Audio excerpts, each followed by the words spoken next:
It's hard to believe that I'm walking on the streets of one of the most non-dynastic cities in the Philippines. That's because I'm not. I'm in Makati City, a city that has been ruled by one single family since 1986. That family has shown more drama than the family in Tanging Yaman starring the late Gloria Romero, the Binites. But political dynasties aren't an isolated case in Makati. Political dynasties are everywhere. The PCIJ reports that 75% of city mayors are from dynasties, with 54% of them seeking re-election and others are pursuing higher office. And that's only for mayoralties. There are other cases where political dynasties are prevalent too. Take for example the Philippine Senate, which looked like a family outing, but instead of entertaining themselves at Pansol, they entertain themselves at the Senate. Ma'am, wala naman sa rules of Senate na bawal magsuklay ng bigote. So join me as I take on the youth's take on the political dynasties of the Philippines. Is our generation ready to end this toxic cycle? Or are we bound to have a family gathering at the City Hall?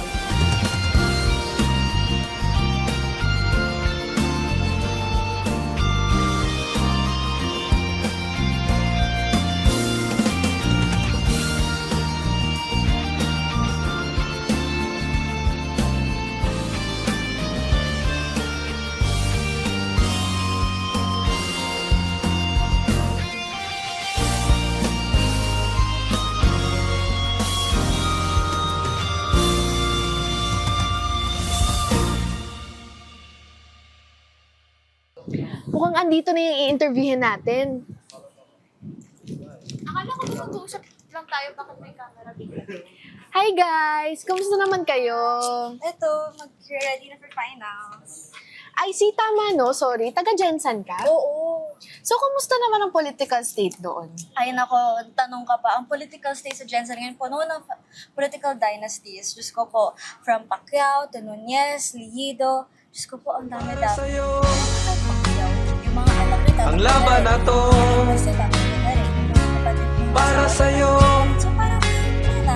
Medyo, Ang laban na to tree na magka-family dynasty. hindi ako susuko.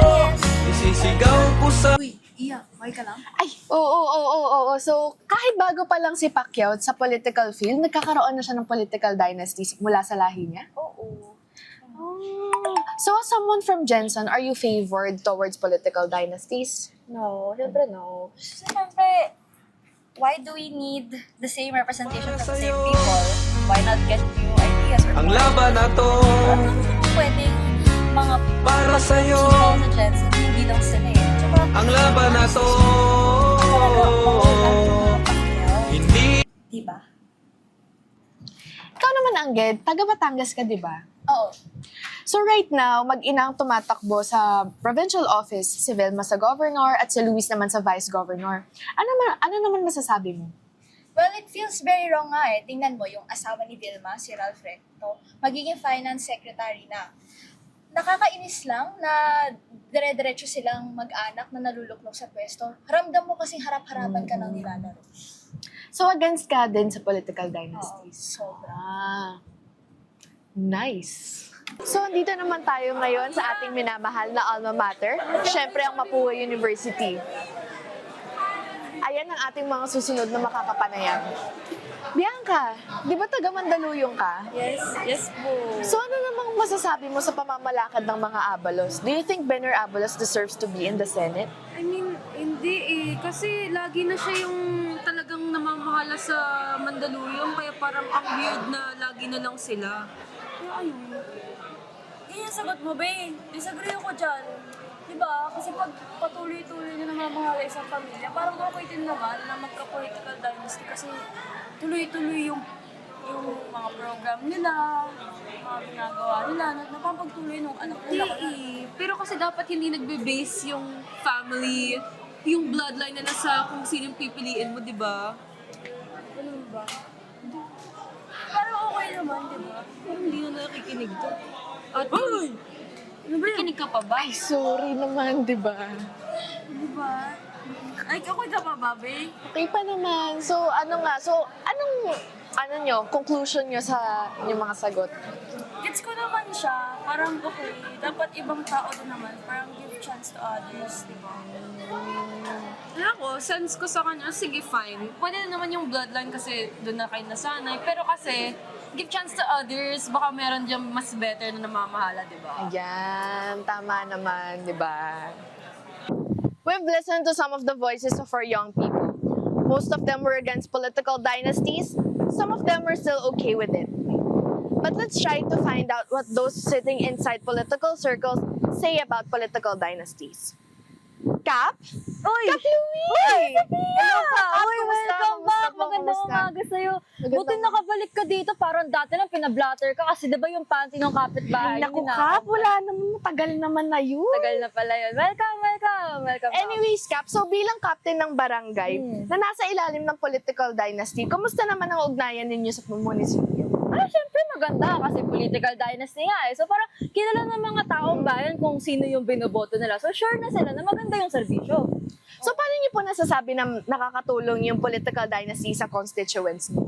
Eh syempre dahil kilala nga ng mga taong bayan, tapos kilala na din ng mga tao sa politiko yung mga tao dito, kami yung nagiging focus ng ayuda, kami yung laging na nabibigyan ng mga payouts, yung mga ganung bagay. So maganda naman talaga siya. Okay. Pero meron pa rin namang mga politiko na gusto ng pagbabago sa larangan ng political dynasty. Kaya naman kasama natin dito si Kobe, isa sa mga kabataang namumuno sa kanyang kapwa-kabataan sa General Trias City. Hello, Kobe. Hello, kamusta ka, Iya? Okay lang naman. So, ang layo nang narating mo na. Oo nga eh, mga siguro last year nandun pa lang kami. Ngayon, Grabe, ang layo nga. talagang nausbong na kami dito sa Gentry. Anyway, so kamusta ang pamumuno mo sa Gentry? Okay naman, lagi kaming people-centered eh. As much as possible, yung pamamalakad namin, no, talagang laging patungkol sa tao. So, siguro ang isang hamon ng city namin, ever since naman talaga, nasa ilalim siya ng isang pamilya eh. Pero slowly nagta-transition kami. Yung city kasi namin, hindi naman siya kagaya ng ibang localities na may dynasty na may nakalaban talaga. Sa amin, for the longest time, wala rin kumakalaban. Kaya wala rin napalit. So yung party namin, na binubuo namin, people-centered siya. Pero at the same time, we want to offer something new when it comes sa government. Yan. So, hindi ka naman nahihirapang kumilos dito besides sa puro political dynasties ang nakaupo? Challenging kasi, technically ako from a dynasty ako kasi yung tatay ko, barangay level siya. Maaga siya natali sa city government. So, ibig sabihin, there's that pressure coming from the side of the family na dapat hindi agad ako hindi ako pwede bumangga sa city government. Pero sa akin naman kasi it's not a matter of politics eh. It's a matter of actually pushing for governance na nakasentro na sa tao. Dapat siguro humiwalay na tayo sa kalakaran ng politika sa atin na masyadong nakafocus sa apelido. Dapat mag-expand na tayo. We should let go of political dynasties. And you're willing to fight that battle? Even if medyo controversial siya sa context ng city namin, yes. Yan, maraming salamat, Mr. Kobe. Thank you, Isama. Iya. Oo. Mukhang may pag-asa naman palang mga kabataan natin. Tama naman siguro si Jose Rizal sa sinabi niya na birds of a feather make a good feather duster. Dahil ang mga kabataan na iisa ang atikain, iisang magandang lipunan ang bubuuin. Kaya naman let's try to analyze the political dynasty situation from the lens of social sciences. Kasama natin ngayon si Dr. Samantha Beard, isang sociologist na nakafocus sa political dynamics in the Philippines. Political dynasties are a prevalent phenomenon in the country. There are two types of political dynasties, thin and fat dynasties. And now there is the growing concept of obese dynasties. Thin dynasties refer basically to the palitan among family members. They continue to sit in elected officers, pero hindi sabay-sabay. Fat dynasties refer to the simultaneous tenures of elected officials in a single family. And obese dynasties refer to political dynasties not only in a locality but also nationwide. Social scientists such as Professor Ronald Mendoza explore these topics in his works. So bakit hindi pala siya ang ka-interview ko, di ba? Siguro we have to understand na our democracy is quite young. Nasa pang-17th pa lang tayo ng Pangulo, and the Philippines as a republic is only less than 130 years old. Early on, nagsimula na yung pag-cement ng political dynasty sa iba't ibang areas, like the Aguinaldos sa Kawit, or the Rojas clan in Capiz, or the Ortega family which has ruled La Union for over a century. And siguro yung unique family values na meron ng Filipino, it has been transformed into political realm as an advantage for the already familiar names. Pero it's not hopeless for young aspiring leaders who can actually offer better public service, not from their surnames, but from their actual skills. Can you say the line? Ano like? Kaya ang kabataan, Ha? ang kabataan ang Ang kabataan ang pag-asa. Tama. What she said. Ang kabataan ng pag-asa ng bayan, sabi nga ni Dr. Jose Rizal. Iilang dekada na tayong pinamumunuan ng iilang pamilya lamang. Kung maayos sana at malinis, baka pwede pa.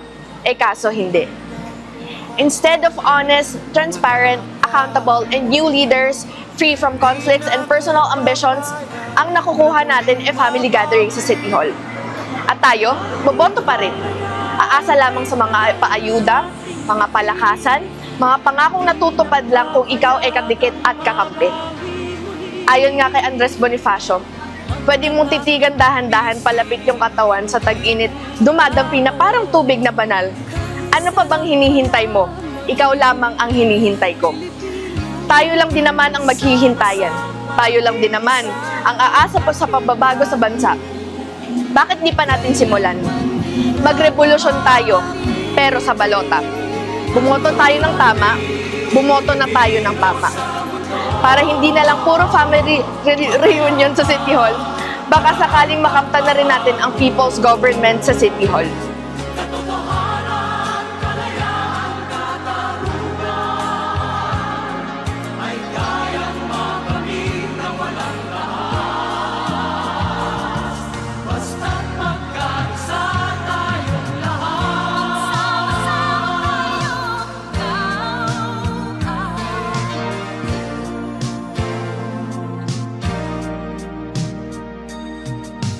Basta nang nagaganap sa aming bayan, magkasama ng mahirap at mayaman, kapit bisig, madre, pari at sundalo.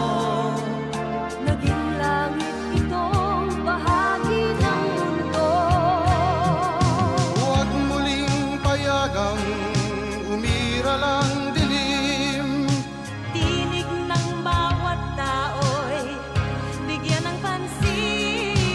Magkakapatid lahat sa Panginoon. Ito'y lagi nating tatandaan. Pilipino sa mundo,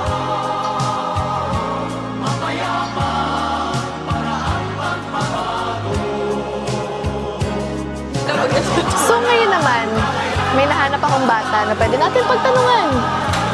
Ate, so ano masasabi mo? Hindi talaga yung gigising ng Okay naman daw siya. Kayo, ano masasabi niyo? Puro kayo nood nang gigigil ako sa inyo. Out.